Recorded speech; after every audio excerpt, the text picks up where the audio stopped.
जय हिंद साथियों, राम राम बेचारा। तो दोस्तों, कल जो क्लास करवाई थी दोस्तों, उसका हम सेकंड पार्ट लेकर आए हैं। वो ये जो क्वेश्चन थे ये 2 भाग में बनाए थे दोस्तों। तो आज हम इसका करेंगे सेकंड पार्ट दोस्तों। इसमें भी वही 56 से 110 क्वेश्चन होंगे दोस्तों। तो चलो दोस्तों, क्लास को स्टार्ट करते हैं। क्लास स्टार्ट करने से पहले मैं आपको बताऊँगा, इन क्वेश्चनों को नोटबुक में नोट करना है, अच्छे से तैयारी करनी है, अच्छे नोट्स बनाने हैं और इनका बार बार रिविज़न करना है। तो चलो दोस्तों, क्लास स्टार्ट करते हैं। प्रतिस्थापन लागत विधि का प्रमुख लाभ क्या है? तो इसका आंसर रहेगा वर्तमान बाजार स्थिति के अनुसार लागत का सही आकलन। प्रश्न नंबर 57, किस लागत विधि में वर्तमान बाजार मूल्य का अधिक प्रभाव दिखाई देता है? तो इसका आंसर रहेगा प्रतिस्थापन लागत विधि। प्रश्न नंबर 58, स्टोर कीपर के लिए मानक लागत विधि का सबसे महत्वपूर्ण उपयोग क्या है? तो इसका आंसर रहेगा लागत नियंत्रण तथा प्रदर्शन का मूल्यांकन। प्रश्न नंबर 59, किस लागत विधि में वास्तविक क्रय मूल्य और निर्गमन मूल्य समान होते हैं? तो इसका आंसर रहेगा वास्तविक लागत विधि में क्रय मूल्य और निर्गमन मूल्य क्या रहते हैं? समान रहते हैं। प्रश्न नंबर 60, स्टोर में लेखांकन में लागत निर्धारण विधियों का मुख्य उद्देश्य क्या है? तो इसका आंसर रहेगा सामग्री का सही मूल्यांकन, लागत नियंत्रण तथा सही लेखांकन। प्रश्न नंबर 61, किस लागत विधि में सामग्री का निर्गमन वास्तविक क्रय मूल्य पर किया जाता है? तो इसका आंसर रहेगा वास्तविक लागत विधि। प्रश्न नंबर 62, किस लागत विधि में प्रत्येक खेप का मूल्य अलग अलग सुरक्षित रखा जाता है? तो इसका आंसर रहेगा वास्तविक लागत विधि। प्रश्न नंबर 63, यदि सामग्री का मूल्य बार बार बदलता है तो निर्गमन मूल्य को संतुलित रखने के लिए कौन सी विधि उपयुक्त है? तो इसका आंसर रहेगा औसत लागत विधि यानी एवरेज कॉस्ट मेथड। प्रश्न नंबर 64, किस लागत विधि में प्रत्येक निर्गमन के लिए नवीनतम क्रय मूल्य को आधार बनाया जाता है? तो इसका आंसर रहेगा अंतिम लागत विधि। प्रश्न नंबर 65, लागत नियंत्रण के लिए सबसे अधिक उपयोगी विधि कौन सी मानी जाती है? तो इसका आंसर रहेगा मानक लागत विधि, स्टैंडर्ड कॉस्ट मेथड। प्रश्न नंबर 66, किस विधि में वास्तविक लागत की तुलना पूर्व निर्धारित लागत से की जाती है? तो इसका आंसर रहेगा मानक लागत विधि। प्रश्न नंबर 67, आधार लागत विधि का मुख्य उद्देश्य क्या होता है? तो इसका आंसर रहेगा न्यूनतम स्टॉक को सदैव सुरक्षित बनाए रखना। प्रश्न नंबर 68, प्रतिस्थापन लागत विधि किस मूल्य पर आधारित होती है? तो इसका आंसर रहेगा वर्तमान प्रतिस्थापन मूल्य पर, करंट रिप्लेसमेंट कॉस्ट पर। प्रश्न नंबर 69, कौन सी लागत विधि वर्तमान बाजार स्थिति को अधिक दर्शाती है? तो इसका आंसर रहेगा प्रतिस्थापन लागत विधि यानी रिप्लेसमेंट कॉस्ट मेथड। प्रश्न नंबर 70, किस विधि में निर्गमन मूल्य सब पहले से निश्चित रहता है? तो इसका आंसर रहेगा मानक लागत विधि। प्रश्न नंबर 71, वास्तविक लागत विधि का सबसे बड़ा दोष क्या है? तो इसका आंसर रहेगा इसका लेखांकन अपेक्षाकृत जटिल होता है। प्रश्न नंबर 72, औसत लागत विधि का सबसे बड़ा लाभ क्या होता है? तो इसका आंसर है मूल्य में उतार चढ़ाव का प्रभाव कम होता है, यानी क्या होता है? मूल्य में उतार चढ़ाव का प्रभाव कम होता है। प्रश्न नंबर 73, अंतिम लागत विधि में निर्गमन मूल्य किसके समान होता है? तो इसका आंसर रहेगा अंतिम क्रय मूल्य के। प्रश्न नंबर 74 यानी 74, किस विधि में वास्तविक एवं मानक लागत के अंतर का विश्लेषण किया जाता है? तो इसका आंसर है मानक लागत विधि। प्रश्न नंबर 75, आपातकालीन उपयोग के लिए न्यूनतम स्टॉक बनाए रखने की अवधारणा किस विधि से संबंधित है? तो इसका आंसर रहेगा आधार लागत विधि। प्रश्न नंबर 76, वर्तमान बाजार मूल्य के अनुसार सामग्री का मूल्यांकन करने के लिए कौन सी विधि अपनाई जाती है?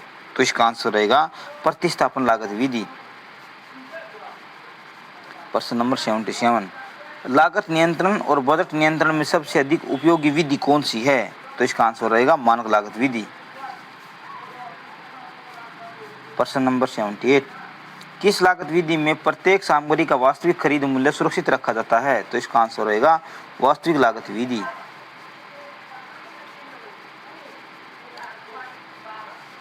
यदि सामग्री के मूल्य में लगातार परिवर्तन हो रहा हो तो कौन सी विधि अधिक व्यवहारिक मानी जाती है? तो इसका आंसर रहेगा औसत लागत विधि। प्रश्न नंबर 80, किस विधि में निर्गमन मूल्य नवीनतम खरीद मूल्य पर आधारित होता है? तो इसका आंसर रहेगा अंतिम लागत विधि। प्रश्न नंबर 81, पूर्व निर्धारित लागत पर आधारित विधि कौन सी है? तो इसका आंसर है मानक लागत विधि। प्रश्न नंबर 82, सामग्री के वर्तमान प्रतिस्थापन मूल्य को ध्यान में रखने वाली विधि कौन सी है? तो इसका आंसर रहेगा प्रतिस्थापन लागत विधि। प्रश्न नंबर 83, वास्तविक लागत विधि किस प्रकार की लागत प्रदान करती है? तो इसका आंसर रहेगा वास्तविक लागत, एक्चुअल कॉस्ट। प्रश्न नंबर 84, किस विधि में निर्गमन मूल्य औसत निकालकर निर्धारित किया जाता है? तो इसका आंसर रहेगा औसत लागत विधि। 85, किस विधि में लागत का पूर्व निर्धारण आवश्यक होता है? तो इसका आंसर रहेगा मानक लागत विधि। प्रश्न नंबर 86, आधार लागत विधि में आधार स्टॉक का उपयोग कब किया जाता है? तो इसका आंसर रहेगा केवल विशेष या आपातकालीन स्थिति में। 87, किस विधि में सामग्री का निर्गमन वर्तमान प्रतिस्थापन लागत के निकट होता है? तो इसका आंसर रहेगा प्रतिस्थापन लागत विधि। प्रश्न नंबर 88, किस लागत विधि में लेखांकन कार्य अपेक्षाकृत सरल होता है? तो इसका आंसर रहेगा औसत लागत विधि।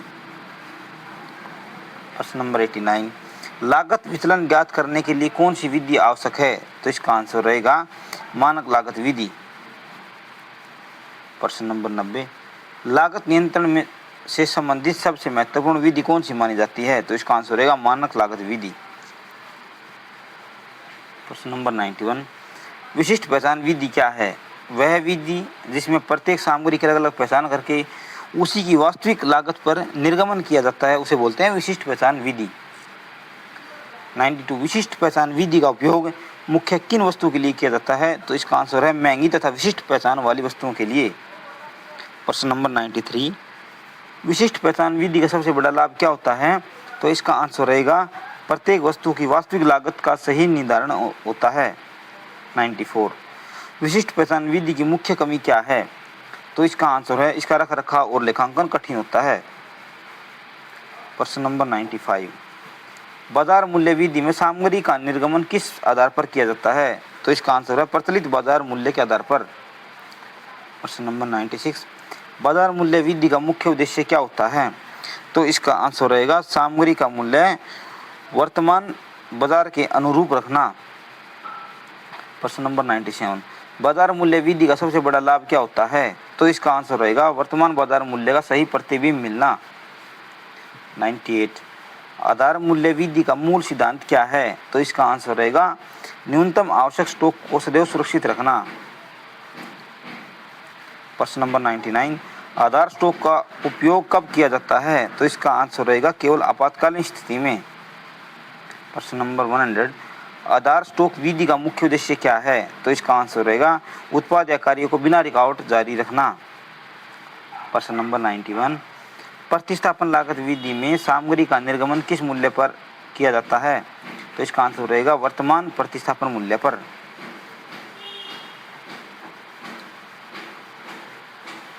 प्रश्न नंबर 102, प्रतिस्थापन लागत विधि का मुख्य लाभ क्या है? तो इसका आंसर रहेगा वर्तमान लागत के आधार पर सही निर्णय लेने में सहायता मिलती है। प्रश्न नंबर 103, मानक लागत विधि में लागत का निर्धारण कब किया जाता है?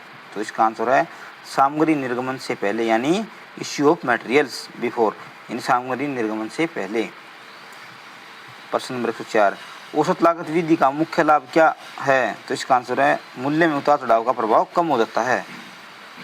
प्रश्न नंबर 105, वास्तविक लागत विधि किस आधार पर कार्य करती है? तो इसका आंसर है सामग्री के वास्तविक क्रय मूल्य पर। प्रश्न नंबर 106, अंतिम लागत विधि में निर्गमन मूल्य किस आधार पर निर्धारित किया जाता है? तो इसका आंसर रहेगा अंतिम क्रय मूल्य के आधार पर। प्रश्न नंबर 107, विशिष्ट पहचान विधि किन वस्तुओं के लिए उपयुक्त नहीं मानी जाती? तो इसका आंसर रहेगा बड़ी मात्रा में समान प्रकार की वस्तुओं के लिए। प्रश्न नंबर 108, बाजार मूल्य विधि में निर्गमन मूल्य किसके अनुसार बदलता है? तो इसका आंसर रहेगा बाजार मूल्य के अनुसार। प्रश्न नंबर 109, आधार स्टॉक विधि में आधार को सामान्यतः कब निर्गमन किया जाता है? तो इसका आंसर है केवल विशेष अनुमति या आपातकालीन आवश्यकता होने पर। प्रश्न नंबर 110, विशिष्ट पहचान विधि का सबसे महत्वपूर्ण उपयोग का क्या माना जाता है? तो इसका आंसर रहेगा उच्च मूल्य एवं अलग पहचान वाली सामग्री का सही लागत निर्धारण है। तो दोस्तों ये थे आपके 110 तक क्वेश्चन, अच्छे लेवल के क्वेश्चन है दोस्तों। इनको नोटबुक में नोट करना है, साथ के साथ इनका रिवीजन करना है और अच्छे से नोट्स बनाने हैं दोस्तों। ये मैंने 2 पार्ट में क्लास ली है, इन क्लासों से एक पिछले एग्जाम में क्वेश्चन आया हुआ है दोस्तों। और मिलते हैं दोस्तों नेक्स्ट वीडियो में। जय हिंद साथियों।